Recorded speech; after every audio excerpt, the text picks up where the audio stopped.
চাচার মতো কিপটালো এই গায়ে হান নাই। অভাব অনটন অনেকেরই থাকে, কিন্তু খাস আসার মতো কিপটা মানুষ জগতে আছে। কিরে তোরা কারে লয়ে কথা কইতেছস? তোর বাপের কথা কইতেছি। আরে গিয়া বড় মাছ কেনে না, কিনে ছোট মাছ। বাজারে সবকিছুতে কিপটামি। তুই কি কিছু কইতে পারিস না? শুধু আমি কেন, দুনিয়ার ব্যাপক মানুষ কইলেও বাজারের কিপটামি যাইব না। যাই রে। এই না মাছ ধরো। বাবা এতক্ষণ বাজারে থাইকা এইটুক ইলিশ মাছ আনছেন? এইটুকু ইলিশ মাছ? এইটুকু ইলিশ মাছের দাম কত জানো? জানি, মাছের রাজা ইলিশ। আপনি কি বুড়ি মাছের দাম ইলিশ মাছ পাইবেন? আমার তো আয় বুঝা ব্যয় করতে হইব। শোনো, তরকারিতে তেল কম দিবা, যদি পারো মাছটারে তরকারির মধ্যে দিবা, আবার মাছটা উঠায় রাখবা, পরের দিন তরকারির মধ্যে দিয়া রান্না। তার সাথে এক কাম করি, এই মাছ দুইটা উড়ানে টাঙ্গায় রাখি। ভাত খাওয়ানোর সময় একবার মাছের দিকে চাইবেন আর খালি ভাত খাইবেন। এইটা করতে পারলে তো ভালোই হয়। এক মাসে মাস কাবার খরচ বাইচা যাইব। চুপ করেন তো, মাইসে শুনলে এসব কথা কি কই? আমি মানুষের ধারদারি? আমি কারুর খাই না পড়ি নাকি মানুষে আমারে জিনিসপত্র মাগনা কিনা দেয়? কোনটা? শোনেন, যত দিন যাইতেছে জিনিসপত্রের দাম বাড়তেছে। দাম বাড়তেছে তো ঠিক, হু হু করে দাম বাড়তেছে, কিন্তু আমার ফসল তো বাড়ে। আগে যেরকম হইতো এখনো সেরকম হইতে আছে। এই জন্য আমি একটু হিসাব করে আসলি। আব্বা, হিসাব করা ভালো, কিন্তু বেশি হিসাব করা তো ঠিক না। টাকা বাজানের লাগা মাথায় কম তেল দিয়ে তুমি গোসল করতে কও, টাকা বাজানের লেগা টুথপেস্ট কিনে না দিয়া কও দাঁতন দিয়া, আর কয়লাতে দাঁত মাজতে। ভাত খাওয়ানোর সময় ভাত কম খায় তুমি বেশি করে পানি খাইতে কও। এইসব কথা মানুষজন শুনলে পরে কি কয় কও? মাইশার কি কয়? মাইশা কয় কিপটা খা। হ্যাঁ, আমি কিপটা খা। আমি কিপটা হইলে কার কি? আর তোমারে কিপটা কইলে আমারে কইবা কিপটার পোলা। ক্ষমতা থাকে বেশি বেশি টাকা রোজগার কইরা বেশি বেশি খরচ করো গিয়া, তখন কইব কিপটার পোলা দাতা হাতেম তাই। তোমার জমি জমা আছে দেখে আমি লেখাপড়া শিখি নাই, হইছি চাষা। আরে লেখাপড়া না শিখা কত পোলা পান্ডা কারি কারি টাকা আয় করতেছে দেহসটা। অবৈধ টাকা রোজগার করার দরকার নাই। দরকার নাই তো, দরকার নাই তো। তাহলে যেরকম কিপটার পোলা আসোস সেই রকমই থাক।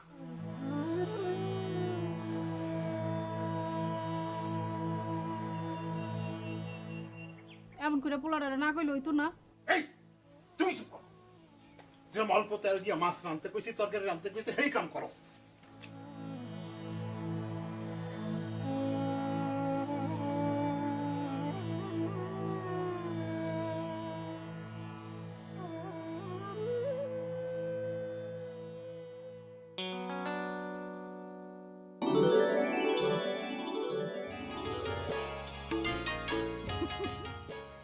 তোমার নাম তো বকুল, তুমি গোলাপ ফুল আনছো কেন? ইস, আমার বকুল নাম বললে সবসময় যে বকুল ফুল আনতে হইব তার কোনো মানে আছে? তাছাড়া সব ফুল কি সব সময় ফুটে নাকি? হ্যাঁ, ঠিক কথাই কইছো। তুমি হইলা সুখী বাপের মায়া, তোমার হাতে ব্যাপক ফুলি মানায়। এই, আজকে তোমার কি হয়েছে? মন খারাপ কেন? আর কইও না, বাজানে এত কিপটামি করে, বন্ধুরা তার এনে হাসাহাসি করে, মান সম্মানে টানাটানি। এটা নিয়ে এত মন খারাপ করে না। গ্রামের ব্যাপারটাই জানে যে চাচা একটু হিসাবে জানে, এটা নিয়ে লজ্জা পাওয়ার কি আছে? তোমার আব্বা তো আর সবার চেয়ে আলাদা। সেই জন্যই তো আমি অনেক ভাগ্যবতী। আমার আব্বা যদি তোমার আব্বার মতো বুদ্ধিমান হইতো, তাহলে পরে আমিও ভাগ্যবান হইতাম। কোনো সমস্যা নাই, আমারে যখন তুমি ভালো।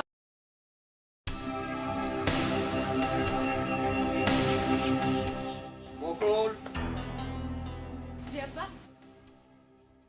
তুমি বড় হয়েছো। বড় হইলে মায়া করে বাড়ি থাকতে হয়, সেটা তুমি জানো না? জি জানি আব্বা। জানলে পথে পথে ঘুরে বেড়া কেন? আব্বা, আমি তো অন্য কারোর সাথে ঘুরি না, আমি খালি নয়ন ভাইয়ের সাথে ঘুরি। নয়ন ভাইয়ের সাথে আর ঘুরবা না। নয়ন নয়ন কইরা বয়স তো কম হইল না। কেন আব্বা? কারণ আমার অবস্থা আর নয়নের বাপের অবস্থা এক না। তাদের সংসারে অভাব, আমার সংসারে কোনো অভাব নাই। প্রতি বছর আমি অনেক ধান বেচি। নয়নের বাপ যে ধান পায় তাতে তার খোরাকই হয় না। আব্বা কিন্তু খাস চাচার জমিন তো কম না, তাহলে তার অভাব কমে না কেন? তার বুদ্ধি কম, বুদ্ধি খালি কিপটামিতে। অত বক্ষিল হলে জীবনে চলা যায় না। আব্বা, আমি নয়ন ভাইয়ের পছন্দ করি। পছন্দ করো ভালো কথা, কিন্তু আমি যাই না শুই না তোমার অভাবের সংসারে বিয়া দিতে পারবো না। কিন্তু কোনো কিন্তু না। নয়ন যদি তোমারে ভালোবেসে বিয়া করতে চায় তাহলে তার সংসারের অভাব দূর করতে হইব। তা না হইলে আগামী ফসল ওঠার পর আমি তোমারে বড় গৃহস্থের পোলার সাথে বিয়া দিব। কথাটা নয়ন রে জানায়া দিও।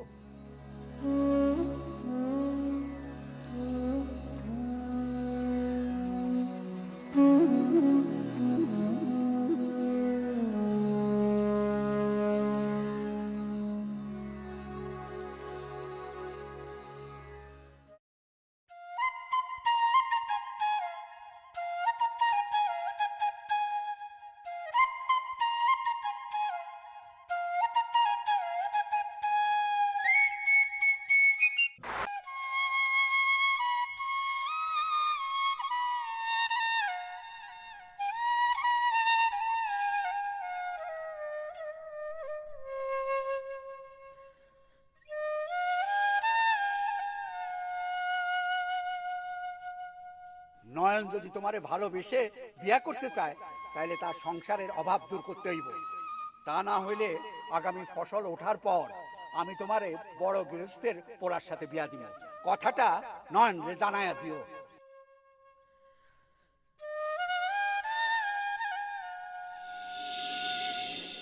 এটা তুমি কি বললা বকুল? যা সত্য তাই বলছি। বাপজান আমারে সময় বাইন্ধা দিছে, আমি তোমারে সময় বাইন্ধা দিলাম। সামনে মৌসুমের ধান ওঠার পরে তোমার আমারে বিয়া করতে হইব। আমি তো তোমার আজকেই বিয়ে করতে চাই, কিন্তু কি করুম কও? আমাকে অবস্থা তো তুমি জানো, জমি জমা আছে কিন্তু ফসল ভালো হয় না। যতই ভালো করে চাষাবাদ করি, যতই বাইন দেই, কিন্তু ফলনটা ঠিক মতো হয় না। একদম ফালতু কথা বলো না তো নয়ন। আমাকে যদি ফসল ভালো হয়, তোমাকে হয় না কিসের জন্য? কি করবো কও? বাজানরে কত বুঝাই, কিন্তু সে আমার কোনো কথাই শোনে না। আমি এত শত বুঝি না। আমি তোমারে ছাড়া কাউরে বিয়া করতে পারবো না। তোমার জন্য আমি আর কত অপেক্ষা করবো? বাপজানের বাইন্দা দেওয়ার সময়ের ভিতর তোমার যা করণের করতে হইব। এর চাইতে আমি বেশি অপেক্ষা করতে পারবো না।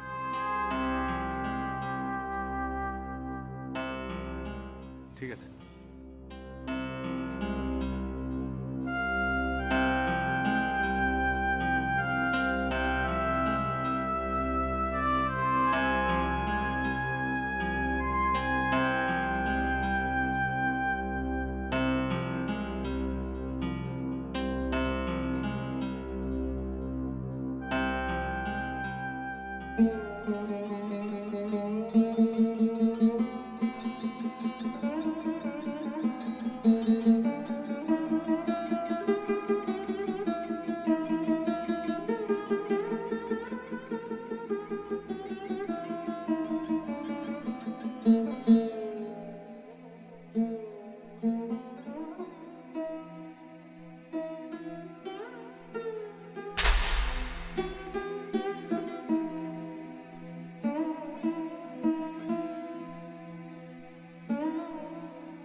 আমি এত শত বুঝি না। আমি তোমারে ছাড়া কাউরে বিয়া করতে পারবো না। তোমার জন্য আমি আর কত অপেক্ষা করবো? বাপজানের বাইন্দা দেওয়ার সময়ের ভিতর তোমার যা করণের করতে হইব।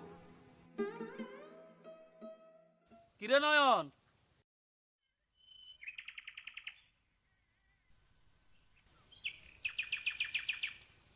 আজকাল কি চোখে কম দেহস নাকি?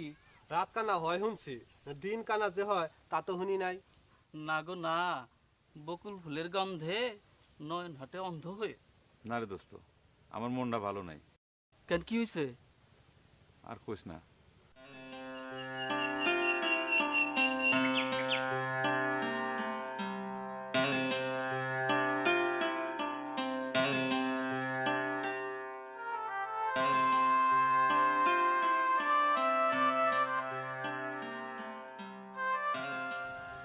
একটা বুদ্ধি আছে।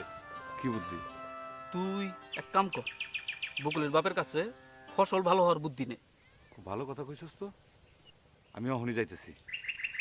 গেলাম, হ্যাঁ? হ্যাঁ, লাগলে আমাকে কইস। আচ্ছা ঠিক আছে দোস্ত, গেলাম। আচ্ছা। গেলাম।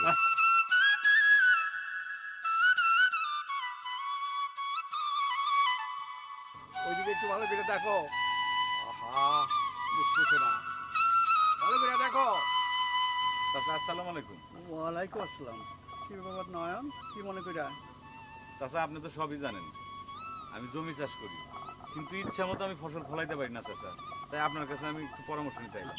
এক কাজ করো, কৃষি অফিসে যাও, কৃষি অফিসাররা তোমার ভালো পরামর্শ দিবে। জি চাচা, আসি। সালাম আলাইকুম। ওয়ালাইকুম আসসালাম।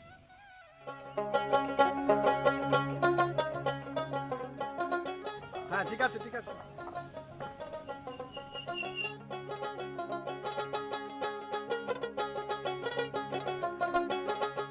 স্যার আসসালামু আলাইকুম। ওয়ালাইকুম আসসালাম। স্যার আমার নাম নয়ন, আমি একজন কৃষক। বসুন। বলেন আপনার জন্য আমি কি করতে পারি? স্যার আমাকে অনেক জমি, কিন্তু ফলন ভালো পাই না।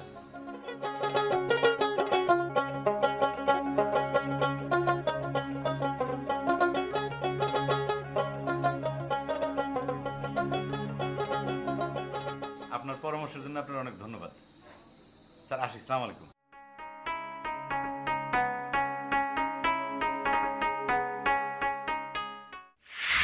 আমি বাচ্চা থাকি আমার জমিতে কৃষি কর্মকর্তার কথা মতো বীজ লাগামু না। প্রতি বছরের মতন বাড়ির বীজ দিয়াই আমি ফসল ফলামু। কিন্তু আব্বাজান, বাড়ির বীজটা ফসল ফলাইলে অতীত যেরকম ফসল পাইছো এখনো সেই একই রকম ফসল পাইবা। সেটা পাই, কিন্তু বাপ দাদা রাইখে যাওয়া জমি, তারা যেরকম বাড়ির বীজ দিয়া ফসল ফলাইছে, আমিও সেই রকম বাড়ির বীজ দিয়াই ফসল ফলাবো। তাদের রাইখা যাওয়া মাটি আমি কোনো অবস্থাতেই সার দিয়া নষ্ট করব না। এই শোন, তুই যদি টাকা দিয়ে পারোস তুই বীজ কেন, আমার কাছে বীজ কেনার টাকা নাই। তোমার কাছে টাকা থাকলে বড় তুমি দিবা না, কারণ তুমি হইলে কিপটা।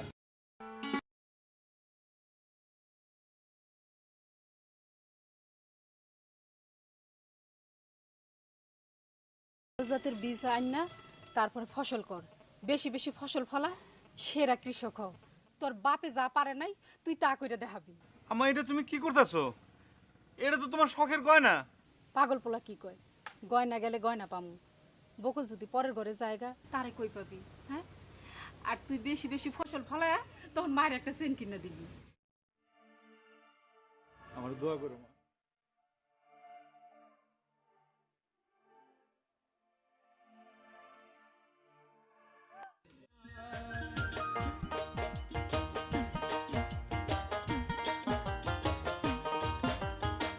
বালিয়া টু হাইব্রিড ধানে কৃষক খুশি ভালো ফলনে, হাইব্রিড শস্য বাম্পার চাষে সবার বেশি মুনাফা আসে।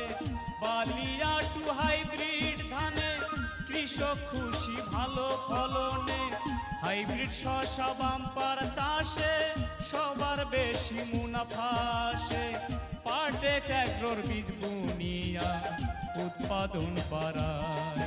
আরে ও কৃষক ভাই, আরে ও মিয়া ভাই।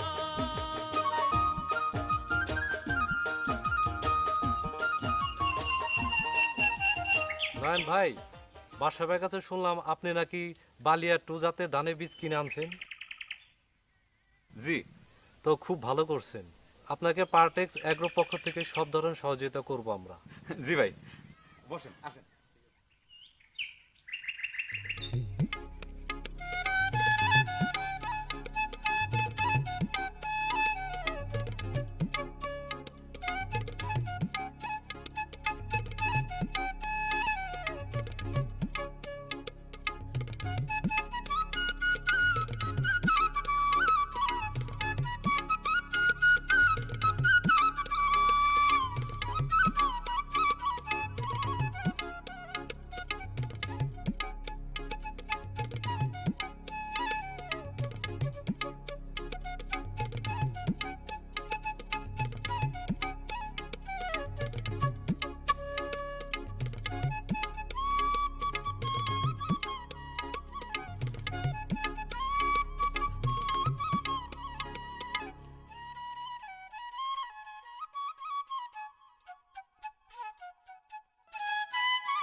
আসসালামু আলাইকুম কৃষি অফিসার স্যার। ওয়ালাইকুম আসসালাম। কি খবর বাদশা? ভালো। আচ্ছা বাদশা, এই গ্রামের যারা হাইব্রিড ধানের বীজ নিয়ে গেছে তাদের একটা তালিকা করতে বলেছিলাম, করেছেন? জি স্যার, এই যে। ও আচ্ছা, দেখি। ওকে ওকে, থ্যাংক ইউ। আসি।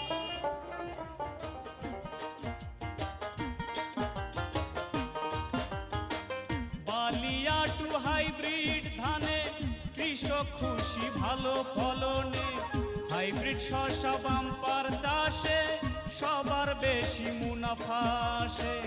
বালিয়া টু হাইব্রিড ধানে কৃষক খুশি ভালো ফলনে, হাইব্রিড শস্য বাম্পার চাষে সবার বেশি মুনাফা আসে। পাটেক অ্যাগ্রোর বীজ বুনিয়া উৎপাদন বাড়ায়। আরে ও কৃষক ভাই, আরে ও মিয়া ভাই।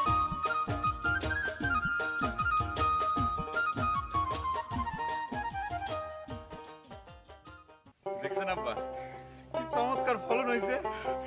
মাশাআল্লাহ, আরে আগে তো আমি বুঝি নাই। স্যার আপনি? হ্যাঁ, তোমার জন্য একটা সুখবর আছে। কি সুখবর কৃষি অফিসার সাহেব, বলেন। আপনার ছেলে বালিয়া টু বপন করে অনেক ফলন পেয়েছে। কুসুমপুর গ্রামে এবছর সে সেরা কৃষক হয়েছে। আরে আলহামদুলিল্লাহ, আলহামদুলিল্লাহ। আগামী সপ্তাহে ওকে আমরা সেরা কৃষকের পুরস্কার দেব।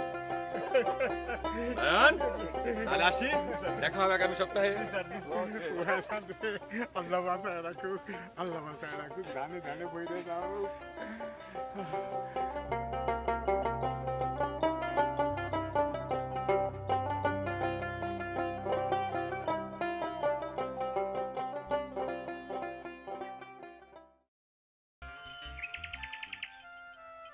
তোমরা মায় পোলায় আমারে হারাই দিছ নয়নের মা। হারা কেন কোন জিততে গেছেন? আপনার পোলা হাইব্রিড জাতের ধানের আবাদ কইরা সংসারে সুখ শান্তি আনছে। আমি হাসাই ভুল করছিলাম। যুগের সাথে তাল মিলাইয়া মানুষের সাথে কেমনে চলতে হয় আমি জানতাম না। খালি কিপটামি করছি। আমাকে মতো মূর্খ মানুষের জন্যই আমাকে এই অভাব। আব্বা, সেই ভুলটা আমি বুঝতে পারছিলাম দেখাই বালিয়া টু জাতের ধানের চাষ করছিলাম। খুব ভালো করছোস বাজান, খুব ভালো করছোস। আমাকে যত জমি আছে সব জমিতে তুই বালিয়া টু জাতের ধান লাগাইয়া বেশি বেশি ফসল ফলা। দেখছো আম্মা আব্বা কি কয়? বাজান কি জানি কয় বালিয়া টু। হ, বালিয়া টু লাগাইবো এক শর্ত। এক শর্ত? কি শর্ত? ও বুঝছি, তুমি বেশি বেশি তেল দিয়া ইলিশ মাছ পাক করবা, এটা তো? না গো না, আপনি বকুলের বাপের কাছে যাইয়া আমাকে নয়নের লেগে বিয়ের প্রস্তাব দিবেন।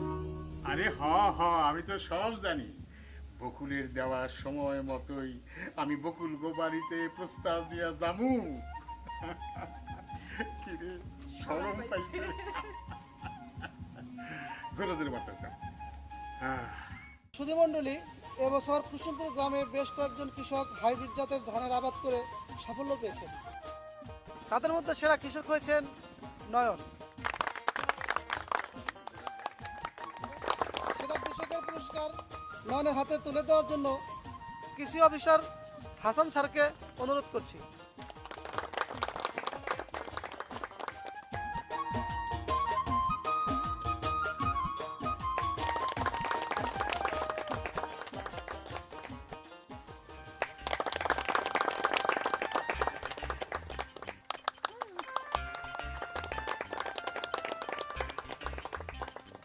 সেরা কৃষকের পুরস্কার পাওয়ার পর নয়নের অনুভূতি কি আমরা তা এখন জানবো।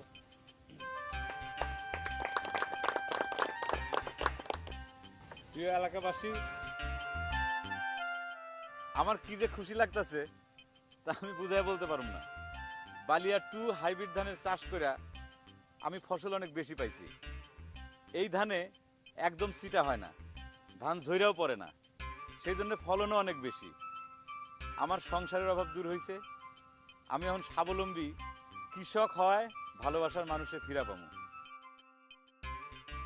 বালিয়া 2 জাতের ধান আমার জীবনের আশীর্বাদ।